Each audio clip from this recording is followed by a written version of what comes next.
For centuries, a single word in the colonial record has been misunderstood: Negro. We've been taught it simply means African. But this is a historical fallacy that has erased the identity of thousands of indigenous Americans. New forensic analysis of Spanish colonial documents reveals a critical distinction, a bureaucratic key that unlocks a hidden truth. The Spanish colonial administration did not use the term Negro carelessly.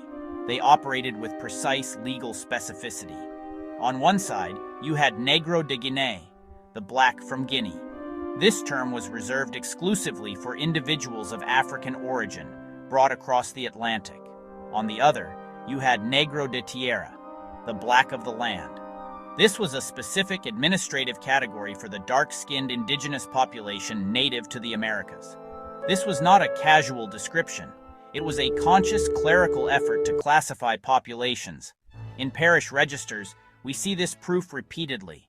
Juan Negro de Nación Timucua. Juan, black, of the Timucua nation. The phenotype is described, Negro, but his identity and belonging are explicitly indigenous, de Nación Timucua. The Spanish were describing what they saw, a vast and phenotypically diverse indigenous world. They used terms like Prieto, the dark ones, to describe subgroups within tribes like the Aranima, based on observed skin tone or body paint. The term Negro was used to place people within a simple colonial binary, white or non-white.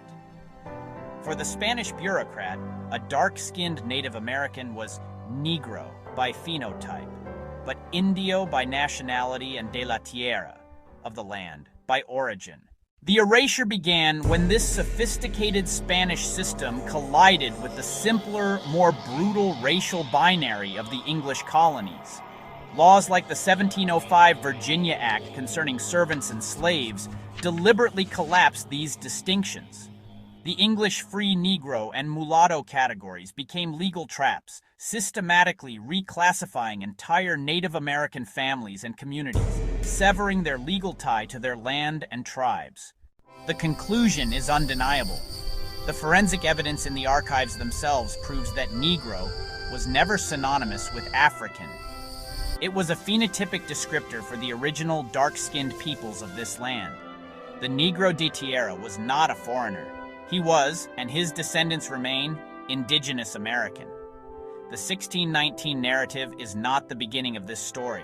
It is the beginning of a cover-up. And the truth is finally being restored.